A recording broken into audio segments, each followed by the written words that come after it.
Bueno, muy buenas noches a todos por estar con nosotros aquí. Muy buenas noches al señor juez asociado de esta casa, de esta corte, que junto a la juez presidente que está por unirse a nosotros, nos reciben aquí para la presentación de este nuevo volumen de las actas de la Cámara de Delegados de Puerto Rico, dentro del proyecto de rescate y edición de los materiales jurídicos primarios de Puerto Rico que la Academia de Jurisprudencia y Legislación adelanta. Conviene, a mi juicio, en este momento ponerles al tanto de cómo adelanta ese proyecto. La presentación de este volumen anticipa ya, atisba ya, ha llegado la señora jueza presidenta y miembro de la academia.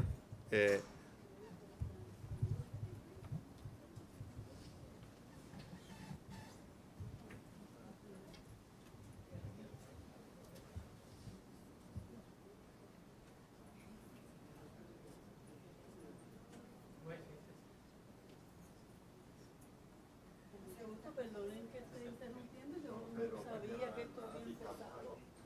Estábamos de embocadura. Solo de embocadura. Informándoles, decía, de el estado de cosas con relación al proyecto de recuperación de las actas de la Cámara de Delegados de Puerto Rico. Como ustedes saben, a partir de la atención del problema del año 1905, que se había perdido en los originales, y la recuperación de ese volumen, como ustedes también saben, en una feria de libros antiguos en algún centro comercial del país, el proyecto ha tomado velocidad. El libro que se presenta hoy estará seguido por las actas de la Cámara de Delegados de los años 1909 y 1910, que por tratarse del el gran conflicto de las cámaras con el gobierno en ocasión de aprobarse el presupuesto del territorio, la Academia ha convidado a una edición de ensayo que acompañarán los textos de las actas. El libro de 1909 y 1910 debe salir publicado a finales de este año. Ese texto será seguido por la edición de las actas de 1911 y 1912, que junto con las del 13 y el 14 deben salir el próximo año natural. Las actas de 1915 se encuentran tranquilas ya en un 90% y esperamos que podamos sacarlas a edición en el año 2016. Ese es el estado de cosas con relación a este proyecto, que estará seguido una vez se concluya por el de edición de los fallos de la audiencia, de la Real Audiencia de Puerto Rico, que es un proyecto importante que seguirá a este de las actas. Con ese pequeño informe sobre el estado de cosas de esta iniciativa de recuperación de materiales históricos, les dejo con un catedrático de historia y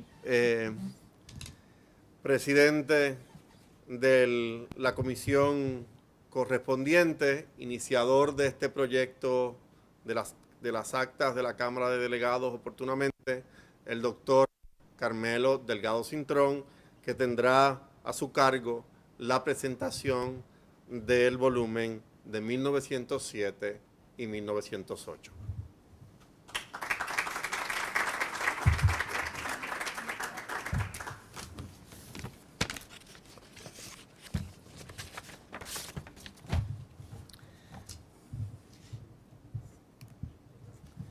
Muy buenas noches a todos ustedes.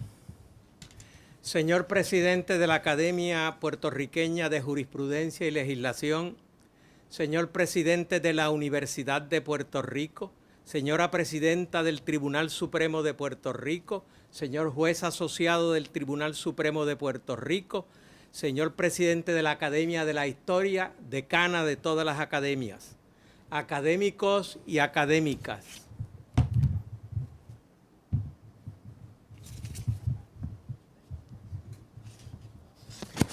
El presidente de nuestra corporación académica, el decano emérito de Derecho, licenciado Antonio García Padilla, me ha solicitado que presente ante ustedes el tomo de las actas de la Cámara de Delegados de Puerto Rico, correspondiente a los años 1907-1908.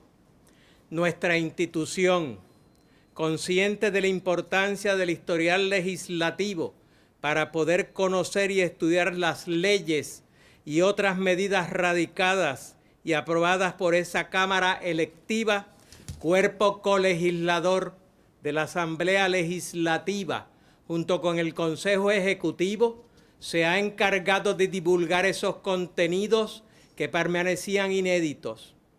El régimen gubernamental que estuvo vigente hasta 1917 nunca pudo localizar fondos para la impresión de las referidas actas, que por ley son documentos públicos y por ello estar disponibles para consultarlos de ser necesario y para cumplir con la ficción legal de que nuestro pueblo estuviese informado.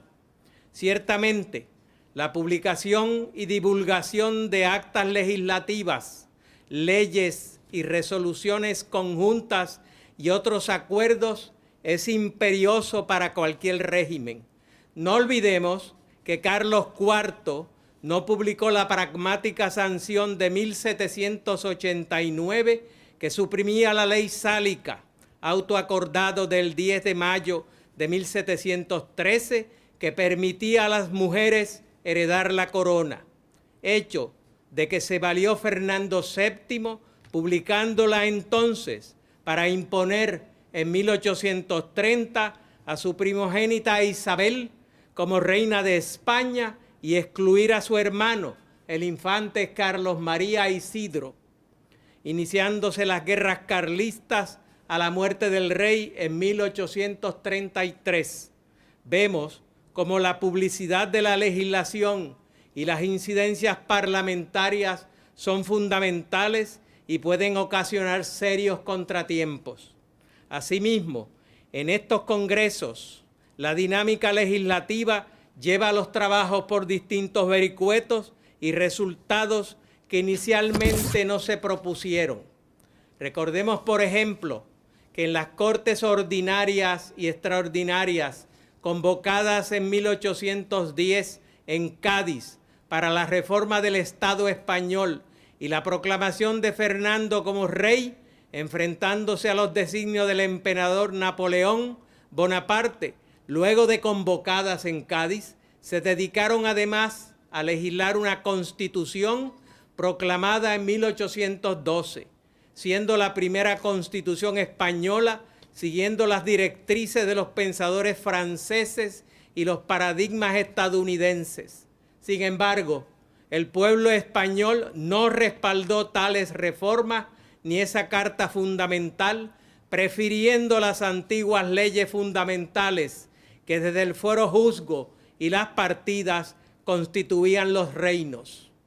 El rey Fernando VII y el pueblo español descartaron la Constitución gaditana, que era el proyecto de los diputados doceañistas, minorías profesionales interesadas en sus proyectos personales e institucionales, Fernando VII afirmó el talante absoluto de la monarquía, así lo realizó el monarca a su regreso de Bayona de Francia y acabó con esos procesos constitucionales. En realidad, la modernidad, el urbanismo, el cambio social y la reforma política se encontraban en el Estatuto o Constitución de Bayona de 1808, dictada por el emperador, para ser el marco jurídico constitucional del rey José I Bonaparte, injustamente llamado Pepe Botella, solo porque era extranjero. Este monarca francés probó y se reconoce por la historiografía como un buen rey. Con relación a la convocatoria en Filadelfia de una convención constituyente en 1787, con el único propósito de enmendar y reformar los artículos de la Confederación vigentes, esa asamblea descartó ese fin y procedió a aprobar una constitución federal para la cual no tenía mandato. Quien observe estos eventos históricos tiene que comprender que esos fueron los hechos y esos los contenidos parlamentarios históricos. Podremos ejercer la crítica y comentarlos aportando nuevas luces para su entendimiento, pero no podemos cambiar las sustancias y las esencias históricas. Muchas cuestiones pueden suceder y suceden con las asambleas legislativas y parlamentos. Recordemos que en Cádiz se aceptó el unicameralismo, que probó ser fallido, pues otorgó a esa sola Cámara todos los poderes y creó serios problemas políticos y de convivencia partidista, lesionando el proceso legislativo y a la corona. Don Francisco Martínez de la Rosa, primer secretario de Estado del despacho, hizo aprobar en 1834 una carta constitucional otorgada que prácticamente reformaba la rediviva Constitución de Cádiz en cuanto al poder legislativo, declarando legalmente la bicameralidad. De esta forma se estableció el estamento de los próceres, Cámara Alta por designación real, y el estamento de los procuradores por elección, sufragio censitario indirecto en 2 niveles. Aunque los poderes de estas 2 cámaras eran limitados y recortados, los procuradores usaron de los debates parlamentarios como caja de resonancia, pues los diarios y periódicos reportaban todo lo que en esas cámaras se debatía y discutía, y por ello fueron muy efectivos. Recordemos que las actas del Consejo Ejecutivo se publicaron en lengua inglesa en sus días. Sabemos que las inéditas actas de la Cámara de Delegados se archivaron, entorpeciendo a los interesados su examen. Como sabemos, décadas después se microfilmaron, estando disponibles muchos de estos tomos para investigadores y especialistas en alguna biblioteca, archivo o centro documental. Triste destino sufrieron las actas del estamento electo, pues fuera de los investigadores y los especialistas privilegiados, nadie podía consultarlas. Así, la academia las pone a disposición de todos. Ese récord legislativo hay que complementarlo con los resúmenes de los debates que se publicaron en diversos periódicos y diarios que se conservan, y con otras fuentes históricas, documentales, literarias y bibliográficas para poder discernir esas ocurrencias lo más cerca posible de los hechos y los procesos parlamentarios de esos 3 lustros y 2 años tan importantes e interesantes para nuestra historia. Los 2 años de sesiones de la Cámara de Delegados de Puerto Rico, 1907 y 1908, culminan la primera década de la dominación de Estados Unidos en Puerto Rico, 1898-1908.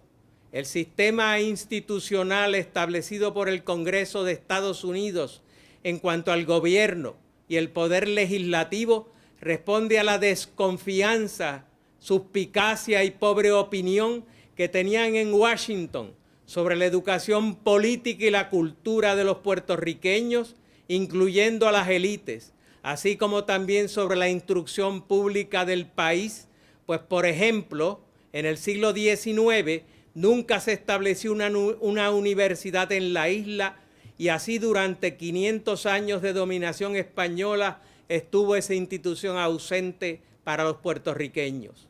Esta situación afectará la composición social de los contenidos ideológicos y de clase de los que estudian y ejercerían las profesiones liberales y otras. La mayoría de los integrantes de la abogacía, la medicina, ingeniería, arquitectura y otras profesiones provienen de las familias adineradas con medios y los escasos estudiantes de las clases económicamente deprimidas que lograron estudiar en su momento se debió a los esfuerzos de personas e instituciones como el padre Rufo Fernández, así como también por la Diputación Provincial y otras instituciones que limitadamente les becaron para realizar estudios en Caracas, Santo Domingo, Estados Unidos, Cuba y las universidades españolas.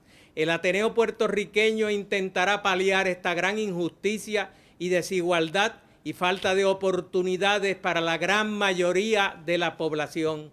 Ciertamente, la tasa de analfabetismo en Puerto Rico en 1899 es de 83.2 de la totalidad poblacional de 953.243 habitantes, según el Censo Federal de 1900.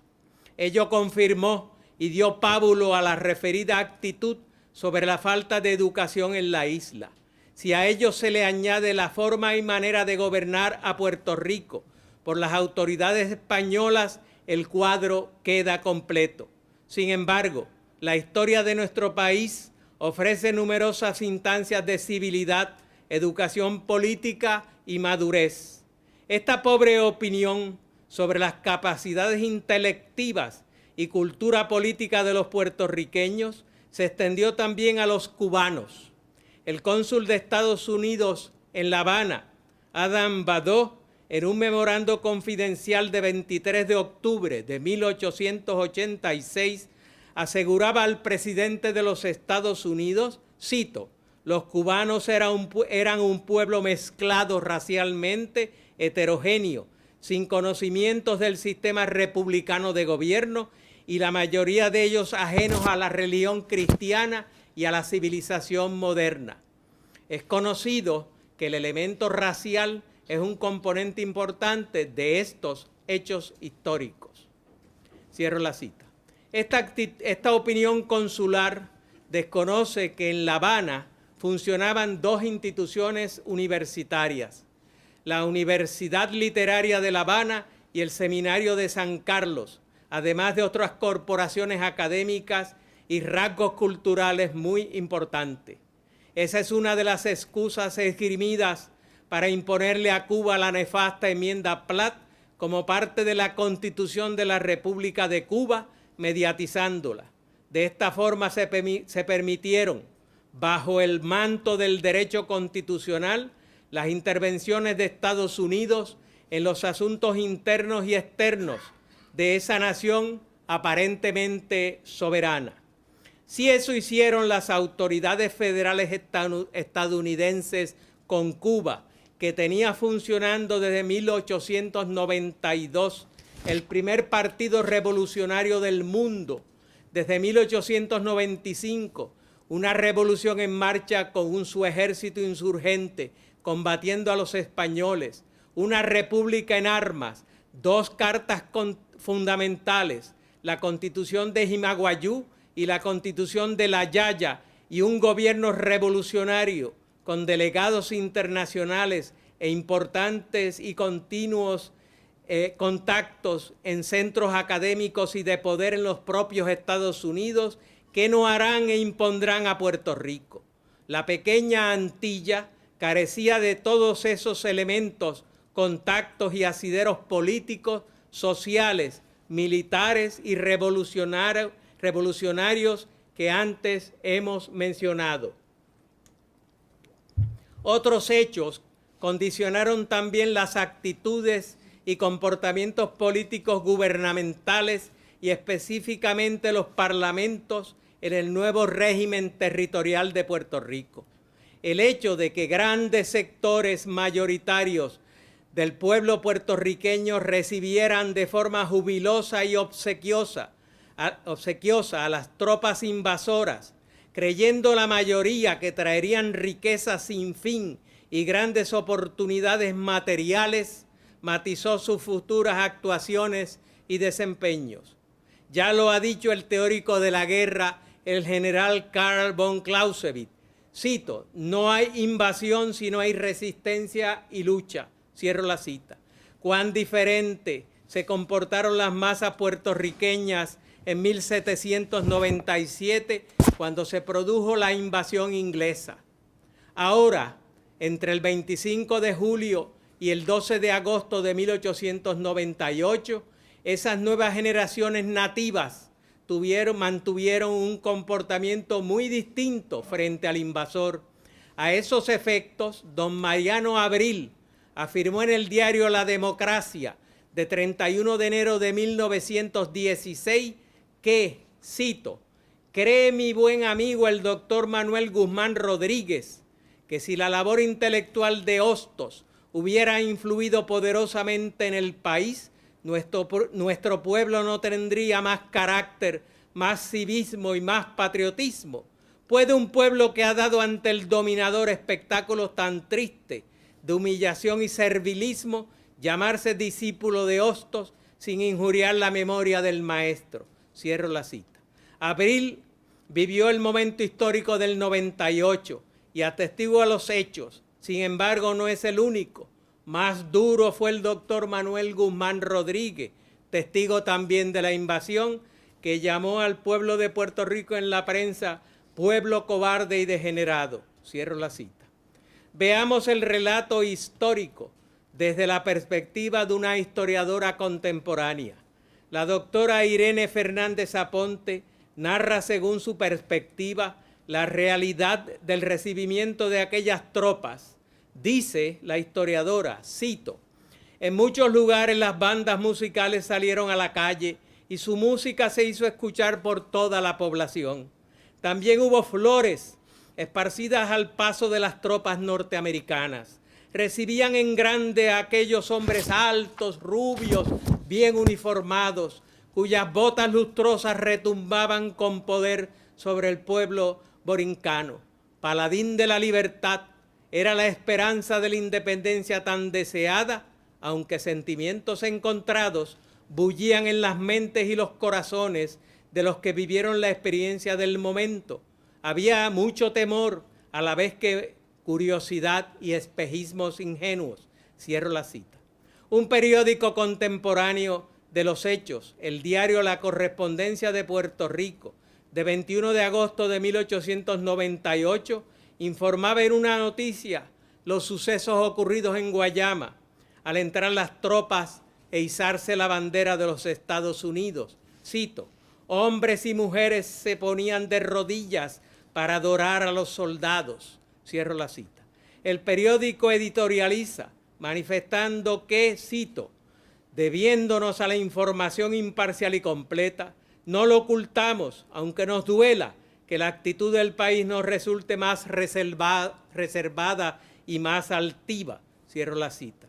El periódico mayagüezano, el Vesuvius, de 15 de septiembre de 1898, se manifiesta duramente sobre Puerto Rico, estos acontecimientos y los deseos de un sector de convertir a Puerto Rico en un estado federal.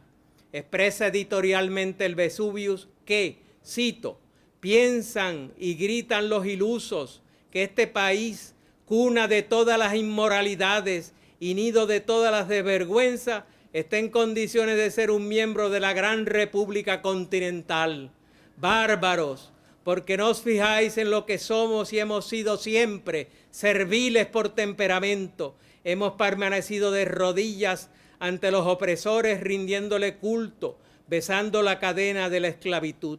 Cuando pudimos demostrar que teníamos un alma digna y un corazón enérgico, nos escudamos para seguir siendo esclavos toda la vida con la imposibilidad del vencimiento. y ahora tratamos a fuerza de gritos y desplantes de probar que tenemos entereza y valor, provocando la risa de nuestros conquistadores. Cierro la cita. El doctor Fernando Picó expresa, cito, lo que más sorprende al que investiga las fuentes documentales de 1898 es el grado de participación popular y la euforia que parece reinar en la mayor parte de la isla a raíz de la invasión. No es una celebración por la llegada de los americanos, sino por el derrocamiento del Estado español en Puerto Rico. Cierro la cita del doctor Picó. Esta actitud repercutió en los círculos de poder de Estados Unidos. Veamos la opinión de un influyente senador federal, Henry M. Teller, de Colorado, que expresó públicamente en la prensa, y cito, no me gusta el pueblo puertorriqueño, no son combativos como los cubanos, estuvieron sometidos a la tiranía española durante centenares de años sin mostrarse beligerantes y oponérseles. Tal raza es indigna de la ciudadanía. Cierro la cita. Opinión distinta tenía el reverendo doctor Henry K. Carroll, destacado miembro de la Iglesia Episcopal, designado por el presidente William McKinley para que preparara un informe sobre las condiciones de Puerto Rico y le sometiera recomendaciones. Carroll, quien celebró numerosas audiencias públicas, tenía una buena opinión de los puertorriqueños con relación a su aptitud para gobernarse. Carroll entendía que los habitantes de Puerto Rico estaban capacitados para ejercer el tipo y clase de gobierno que esperaban, que durante siglos habían tenido pocas oportunidades de probar sus habilidades y virtudes para el gobierno propio. Los encontraba el comisionado Carroll de quick in intellectual apprehension y que no era un pueblo dado a la violencia. Cierro la cita. Por supuesto que todas estas observaciones han de tenerse en cuenta cuando evaluemos y estudiemos el tipo de gobierno que se nos impuso, el poder legislativo que ha de funcionar durante el régimen Foraker y los contenidos ideológicos de los delegados que emergen de sus propuestas, los temas y los debates. Las actas nos permiten inquirir sobre las clases sociales y las profesiones que usufructuaban la política y el menguado poder en el nuevo régimen territorial, así como las temáticas y los asuntos que por entonces tenían interés en presentar y argumentar. Eugenio María de Hostos, quien regresa de su exilio de unos 48 años, el 24 de septiembre de 1898, opina sobre estas clases sociales que detentarán la mínima parcela de poder que las autoridades le permitieron en la Cámara de Delegados, cito, a fuerza de enviciados con el coloniaje, dice Hostos, ni aun los hombres más cultos de Puerto Rico, y son mucho más de lo que el patriotismo tenía derecho de esperar después de una dominación tan desastrosa como la española, ni aun los hombres más cultos de Puerto Rico se deciden a tener iniciativa para nada, ni a contar por completo consigo mismos, ni a dejar de esperarlo todo de los representantes del poder. Cierro la cita. El antes citado periodista y figurante político, don Mariano Abril, había profetizado 6 años antes del 98 lo siguiente, cito a Mariano Abril, con la anexión a los Estados Unidos, ¿qué conseguiríamos? Cambiar de dolor y nada más. Seguiríamos siendo colonias explotadas.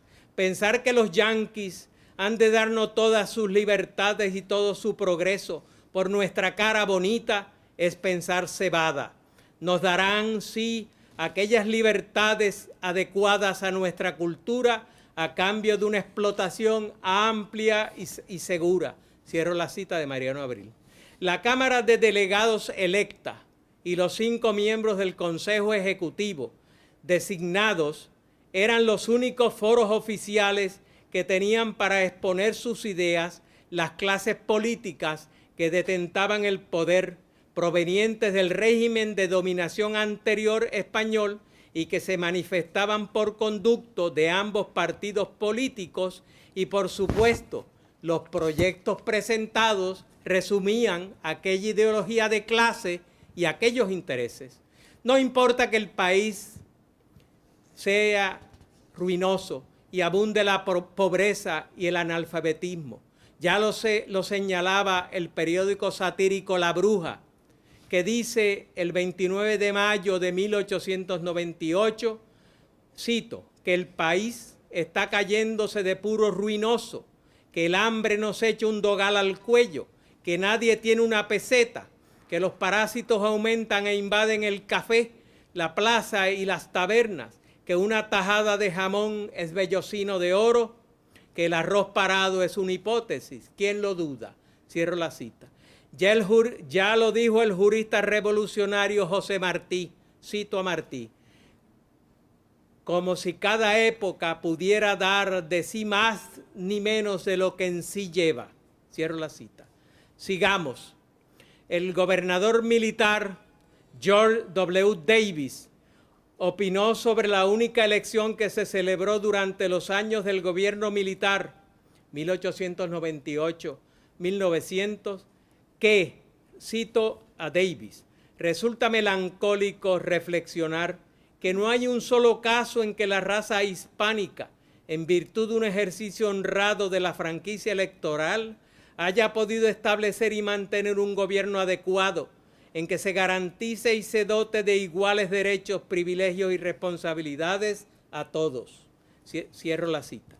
Escribía el secretario de la Guerra, antiguo abogado corporacionista de Wall Street, asesor del First National City Bank de Nueva York, gestor de la emisión de bonos para Cuba del 99 y banquero, Elihu Root, en su informe anual de 1899, nos dice el secretario de la Guerra, cito, el pueblo no ha sido educado en las artes del gobierno propio o en el ejercicio de cualquier gobierno honesto. Los puertorriqueños como colectividad nunca han aprendido las lecciones fundamentales y esenciales de la obediencia a las decisiones de las mayorías. No será útil prepararles una constitución y un marco jurídico lo más perfecta y decirles que vivan bajo esa legalidad. Inevitablemente fracasarán si no están bajo la tutela de una enérgica dirección con un gobernante e instituciones que los dirija por un tiempo muy prolongado. Termina la cita. Teniendo en cuenta la capacidad natural, dice luego el secretario de la Guerra Root, estamos esperanzados de que aprenderán eventualmente a gobernarse. La forma de gobierno que se debe proveer a Puerto Rico tiene que tener como base la clase de administración gubernamental a la que estamos acostumbrados, con la posible participación de los puertorriqueños, esperando que la inexperiencia de estos no lo haga inefectivo. De esta manera tendrán la oportunidad de demostrarnos que pueden incrementar su capacidad de gobernarse a sí mismos. Termina la cita. El antes mencionado gobernador Davis no circunscribirá sus expresiones a las elecciones de los 100 días. Enuncia en su informe oficial, cito, la mayoría de los puertorriqueños no tienen preparación para el gobierno propio, del mismo modo que los indios de nuestras reservaciones no las tienen. Los puertorriqueños son ciertamente muy inferiores en lo social, intelectual e industrial a los chinos, a quienes por muy buenas razones se les prohíbe desembarcar en nuestras playas. Cierro la cita. Hostos también entendía que los puertorriqueños necesitaban de la conducción benevolente de los norteamericanos y lo afirmaba porque entendía que se hace parecer a los puertorriqueños como una masa inerte. Recordemos que el mayagüezano reverenciaba las instituciones estadounidenses. Citemos las palabras de Hostos.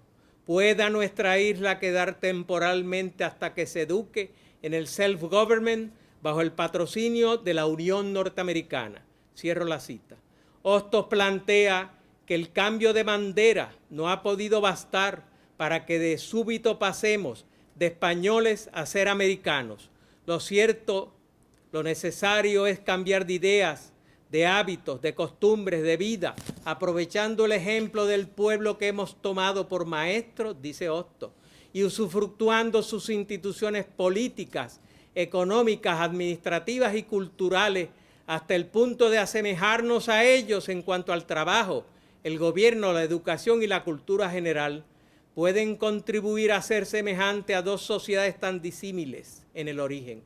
Inmediatamente Hostos propone la norteamericanización de los puertorriqueños para funcionar en libertad. Estas circunstancias condicionaron el proyecto de ley de 1900, una asamblea legislativa bicameral integrada por un Senado o Cámara Alta bajo la titularidad de Consejo Ejecutivo. El Consejo Ejecutivo estaba compuesto de 11 legisladores, 6 de los cuales ejercen a la misma vez como comisionados o secretarios del gabinete gubernamental y 5 habitantes naturales nativos. El otro estamento, la Cámara de Delegados, se compone de miembros representativos de los habitantes por circunscripciones electorales y sirven por 2 años. Quiere decir que las elecciones serán perennes y las discordias y desavenencias político-partidistas eran continuas.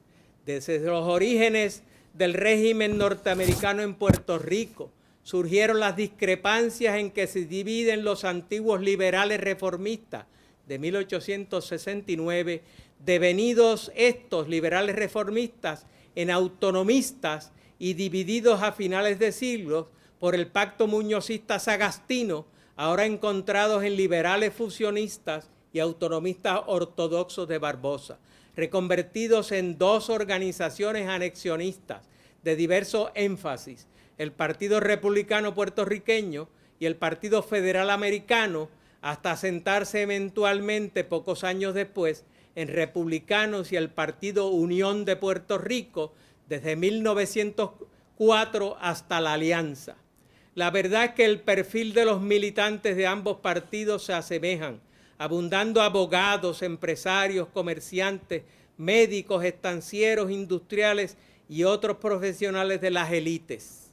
El liderato medio y alto de ambos partidos proceden de comunes vivencias. No olvidemos, como antes señalé, que los comienzos y muchos de los rasgos, intereses y propósitos, ambiciones eran similares, con unas pocas diferencias, usualmente en cuanto a la final condición política, la norteamericanización y el manejo y relaciones con los norteamericanos. Estas consideraciones y el hecho claro y manifiesto de que los parlamentos, asambleas nacionales, legislatura, las cortes y otros cuerpos parlamentarios se discuten y se debaten intereses y proposiciones que al pueblo no le interesan y están en desacuerdo con estas, nos ofrece un cuadro de este estamento.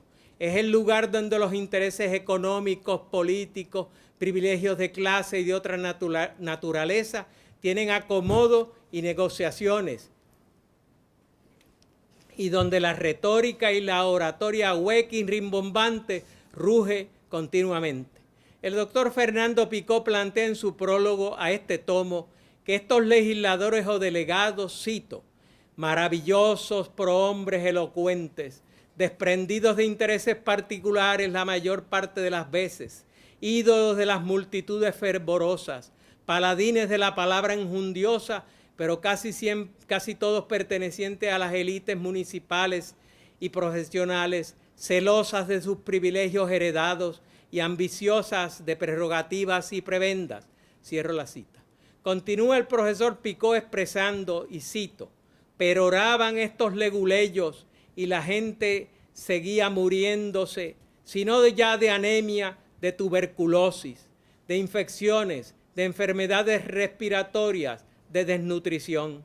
Recordemos que esos delegados de 1900 en adelante son muchos de ellos participantes de una tradición oratoria que se inició en las Cortes de Cádiz en 1810, cuando don Agustín Argüelles el Divino, llamado así por su flamígera oratoria, arrobaba a los diputados mientras la nación combatía a sangre y fuego a los franceses y se cometían barbaridades.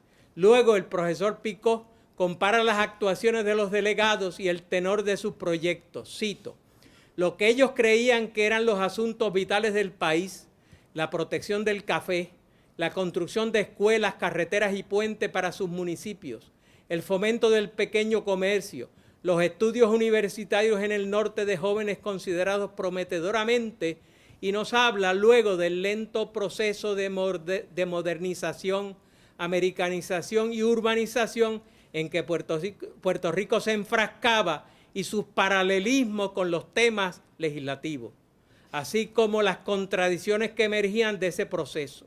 Se expresa el prologuista sobre el papel desempeñado por los delegados, examina los proyectos de ley, estadística, visiones de futuro y los conflictos entre ambas cámaras, el Partido Unión, su liderato y sus masas, y la inclusión de estos en la historia política de Puerto Rico y todos sus componentes. Así termina mi ponencia sobre la presentación del tomo 1907-8, que se titula En torno a los procesos legislativos, una década de la nueva dominación 1898-1908. Muchas gracias por su atención.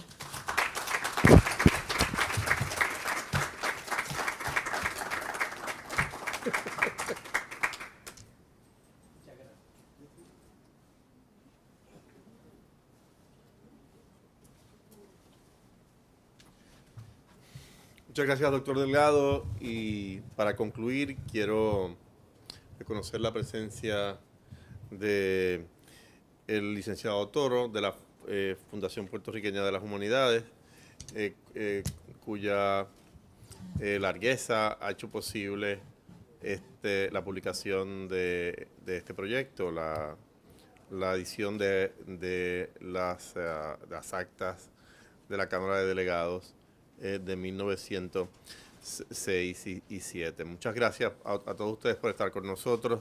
La juez presidenta, anfitriona de este acto, si quiere decir algo.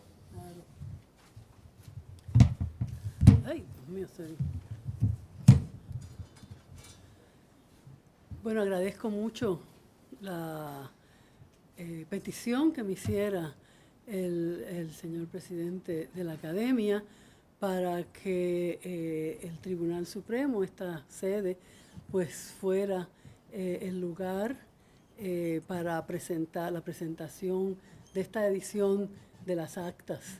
Es una de nuestras metas y de nuestros objetivos tener la oportunidad de tener estos diálogos que enriquecen tanto el discurso jurídico y nuestra propia tarea, ¿verdad?, de tomar decisiones fundamentadas, decisiones coherentes con el país, no solo con nuestro presente y nuestro futuro, sino también tomando en consideración nuestro pasado. Así que para mí es un gran placer, es un honor que esta actividad haya tenido lugar en este momento. A título personal, permítanme reconocer, además de las distinguidas personalidades que nos acompañan, al señor vicepresidente del Ateneo de Puerto Rico, el doctor Hamid Galib, que también ha querido estar aquí con nosotros esta tarde, esta noche. Con eso y con mi agradecimiento reiterado por la presencia de todos ustedes, doctor Delgado Cintrón, por esa magnífica ponencia, pues creo que damos por concluidos los actos, por lo menos los oficiales.